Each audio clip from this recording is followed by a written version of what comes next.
British Indian Army was not simply an army in India, it was one of the most consequential instruments of modern empire, a machine built to defend imperial territory, police a vast and diverse society, and project British power across continents.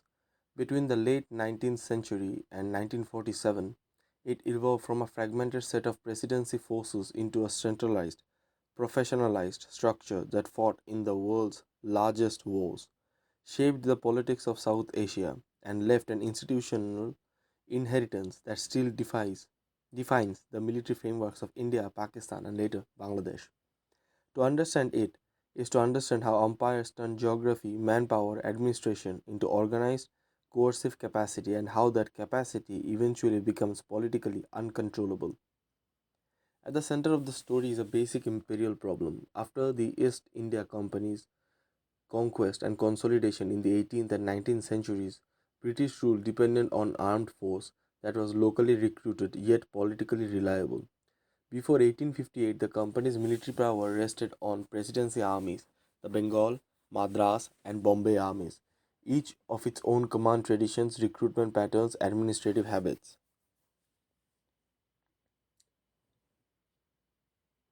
These were not merely separate units, they were distinct military cultures, shaped by regional identities, language, and local patronage network. That fragmentation was tolerable so long as the company remained a commercial state hybrid with a limited strategic horizon. The crisis of 1857 changed everything. The uprising, often called the Indian Rebellion or Mutiny, depending on perspective, shattering British complacency and forced a recalibration of control. In 1858, the crown replaced company rule and India became a formal imperial possession whose security could not be left to semi autonomous structures. The phase of transformation was therefore political and administrative. The British state, the British state absorbed the company's military assets and began rationalizing them into coherent apparatus. Yet the process was gradual. Even after 1858, the presidency armies retained their separate existence for decades. Operational control was layered in complex ways. The commander in chief of the Bengal army had overarching authority for the East Indies, and the officer corps was managed through staff corps arrangements designed to pool manpower, standardized practice. Alongside these formal forces existed a patchwork of frontier forces, contingent like Hyderabad's local corps, directly controlled by provincial authorities, in a region as large as a continent, with internal revolts, banditry, and communal unrest. Military dispersion served immediate policing needs, but it did not create a modern war army capable of rapid large scale deployments. It produced garrisons for local fire brigades, not an integrated instrument. The formal birth of the unified Indian Army in 1985 was therefore a strategic decision. Dissolve the Presidency Army and create one army of the Government of India. This was not symbolic tidying, it was an attempt to consolidate command, standardize supply, impose a single logic on recruitment and development. The unified army was divided into commands that matched imperial administrative geography: Bengal, Madras, including Burma, Bombay, including Sindh, Quetta, and Aden, and Punjab, including Northwest Frontier. That list matters. The empire military map didn't align neatly with cultural or political boundaries. It aligned with the threat perception and logistics. The Northwest Frontier, in particular, dominated British strategic thinking. The so called Great Game and the fear of Russian advance and the persistent instability of frontier tribal zones made the Northwest the imagined gateway for which imperial India could be invaded or destabilized. The most dramatic modernization came with the Kitchener reforms beginning in 1903. Lord Kitchener, arriving as commander in chief, confronted an army scattered across the subcontinent in small stations, often at regimental strength, acting as city garrisons rather than operational formations. The reforms were driven by a principle that reveals the army's priorities. The primary role of the army was to defend the northwestern frontier against foreign aggression. Internal security was secondary and should be carried mainly by police, with the army as backstop. This was a conceptual shift. An army designed primarily for internal order behaves differently from an army designed for external war. War requires concentration, standardized training, coherent staff work, readiness to mobilize division as complete units. Policing encourages dispersion, local familiarity, and routines of suppressions rather than maneuver. Kitchener wanted the first, not the second. His plan aimed to station the army in operational formations concentrated toward the north, organized so that in peace it already resembled its wartime shape. The full scale of relocation was limited by cost. Abandoning dozens of stations and building new infrastructure was financially prohibitive, so compromises followed. Still, the outcome was decisive. The command system was reduced and reshaped. The army was arranged into standing divisions and independent brigades. Permanent division commands were created with staff establishments. The Indian Army was being fitted into the British imperial style of warfare. Division corps, planning, standardized staff branches, and a centralized brain capable of mobilization and strategic deployment. Institutions restructuring was paired with identity restructuring.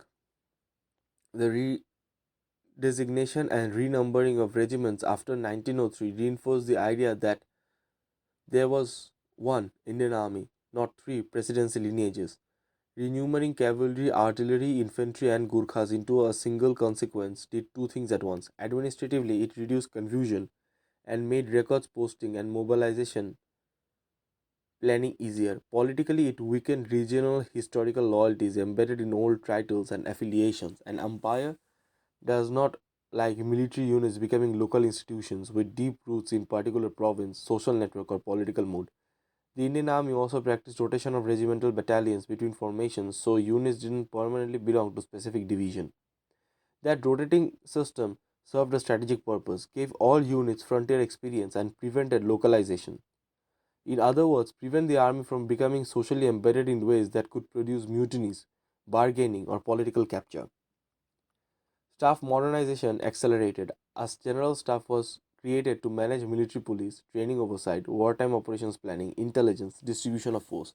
Branches were divided along British lines, the adjutant general handling personal discipline and training, the quartermaster general handling supplies, the accommodation and communications, and a later general branch to unify policy and operations planning. This was the empire building its nervous system. You can have brave soldiers and strong regiments, but without staff capacity, they don't have an effective modern army. You have manpower without coordination. The Indian Staff College at Quetta was part of producing a cadre capable of planning at higher levels. Yet, even reforms had limits. Without intermediate command layers, GHQ could be weighed down by administrative detail on mobilization, divisional stuff. Going to the field left gaps in local administration. The First World War would expose these weaknesses brutally. World War One became the first major test of the Indian Army as an imperial expeditionary force. Before the war, the army's strength was in hundreds of thousands. During the war, it expanded massively. Indian soldiers were deployed in the Western Front, in France, Belgium, to East Africa, to Egypt, to Gallipoli, and most dramatically to the Middle East and Mesopotamia. The breadth of deployment mattered. India was not a side theater, it was a global manpower reservoir. Britain could sustain multiple fronts partly because it could pull trained soldiers from India and send them into industrial war. That came at a cost. The Western Front was alien in climate, combat intensity, and the Indian Corps suffered high officer casualties early on. Those casualties mattered disproportionately because British officers who understood their men's languages, customs, and psychological rhythms could not be quickly replaced. Military effectiveness is not only weapons, it is trust, communication, and unit cohesion. The Indian Army's experience in World War One showed both its strategic value and its structural vulnerability.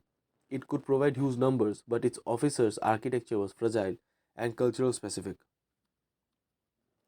The interwar period forced further adaptation. War experience revealed administrative inefficiencies, prompting reorganization. The king had also begun Indianization, promoting Indians into higher officer ranks. Kings commissioned Indian officers, KCIOs, held authority equal to British officers, a significant institutional shift away from rigid racial officer monopoly. Indians were trained at Sandhurst, and later increasing at Indian Military Academy in Dehradun. The reason was pragmatic and political. Pragmatically, empire required officers relying solely on British manpower was expensive and limited. Politically, raising Indian nationalism made it dangerous to maintain a military that symbolized total racial exclusion. Indianization was meant to preserve loyalty by offering controlled pathways upward, yet it also planted the seeds of post colonial autonomy. Trained Indian officers would eventually lead national armies. The internal war reforms also changed the regimental structure. Maintaining a high number of single battalion infantry regiments was unwieldy, so larger multi-battalion regiments were created. This again reflected modernization logic. Larger regiments allowed more flexible manpower distribution, easier administration, and stronger institutional continuity. Meanwhile, part-time volunteer forces like the Indian Territory Force were created, modeled after British Territorial Army. This represented a layer of defense system, a professional corps with auxiliary support, designed to expand under pressure while keeping costs manageable in peacetime. If World War One provided the Indian Army's utility, World War Two provided scale. At the outbreak of war, the army numbered around 200,000. As the conflict expanded, it grew into a force roughly 2.5 million, becoming the largest voluntary army of its time. India also became a logistical base for Allied operations in Asia. The Indian Army raised multiple corps from numerous divisions, including armored formation, and fought across theaters like North Africa, the Middle East, Italy, East Africa, and most critically Burma. Battles like Imphal and Kohima were not minor colonial engagements, they were strategically decisive in stopping Japanese momentum and reshaping the war in Asia. The Indian Army's Second World War performance showed its increasing administrative independence in matter of weapons, equipment, adopting certain British systems differently than the British Army, continuing manufacture and order of older rifles where the British phased into new models. This was autonomy within an imperial system, still subordinate to British strategic direction, yet capable of making internal choices based on logistics and industrial capacity. But in the Second World War also cracked the imperial facade of loyalty. The Japanese and Germans recruited from Indian POWs, producing forces such as the Indian National Army (INA) under Subhash Chandra Bose. Even if a portion joined, the politic implications were enormous. The empire's greatest fear had always been politicized soldiers. A soldier with a rifle is dangerous. A soldier with a rifle and a nationalistic ideology is lethal to an empire. The INA, the POW experience, and later the INA trials became symbolic accelerants of anti colonial sentiments. At the same time, many Indian soldiers resisted recruitment and endured brutal captivity. This split shows the complexity of colonial military identity. Service could be loyal, pragmatic, coerced, opportunistic, or ideologically depending on conditions and personal experience. The internal recruitment also shaped the army's character. After 1857, British recruitment shifted towards group the British labeled martial races, Sikhs, Gurkhas, even Punjabi Muslims, Pashtuns, Dogras, Rajputs, and others. The classification was not neutral anthropology, it was political control disguised as cultural theory. The empire sought to recruit from groups perceived as loyal, military capable, and less likely to align with nationalist rebellions. Over time, it created structural imbalance in representation, particularly concentrating military manpower in certain regions or communities, and that had long term consequences. When partition became, the division of the army didn't occur on a blind slate. It occurred on an institution already shaped by recruitment patterns, officer distribution, and regional concentration. In the late 1940s were the umpire's exit corridor. The army was both tool and risk. It was used to restore order during communal riots, even as nationalist leaders demanded reform to safeguard an emergency democratic state. The British faced a paradox. They needed the army to maintain stability during transition, but the army itself was becoming nationalized in sentiment, composition, and leadership. Then came the partition in August 1947. The Indian Army, its formations, units, assets, personnel were divided between the new dominions of India and Pakistan. The forces were overseen by senior commanders, but no administrative plan could eliminate the human catastrophe surrounding partition. Units and soldiers moved to hostile territory, communities fractured, military assets were distributed under pressure. The Gurkha regiments became a special case. A final agreement between determined that some Gurkha regiments would join the British army while others joined India. This arrangement highlights how imperial military institutions could be disassembled and reassembled into a new national framework, preserving traditions while changing political loyalties. After partition, India regained much of the organizational framework inherited from the British Indian Army. Pakistan inherited a different portion, but because recruitment had been concentrated in regions that now live primarily in Pakistan, the Pakistani military developed a pronounced regional base, and later Bangladesh Army would emerge from Pakistan eastern wings, retaining many British Indian Army traditions. In the end, the British Indian Army story is the story of how empires manufacture growth. It begins with scattered presidency armies and becomes a unified institutions that standardize staff systems, divisional structures, and global expeditionary capabilities. It fights on European fields and Asian jungles, expands into a mass volunteer force, and then fractures into successor armies at the moment of imperial collapse. It is easy to describe this as mere military history, but the deeper truth is institutionalized. The army was one of the main technologies of governance in British India. It defended borders, enforced internal law, absorbed and controlled the local elites through recruitments, and projected imperial prestige abroad.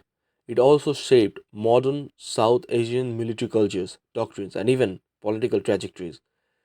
The hardest fact is that the British Indian Army was built to secure empire, but by professionalizing, expanding, and Indianizing it, British created a force that could survive the empire. Once you train millions, build officer schools, develop staff systems, and create a military identity that is locally rooted, you are manufacturing an institution that can outlive you. This is what 1947 didn't end the army story. It merely changed the flag above it.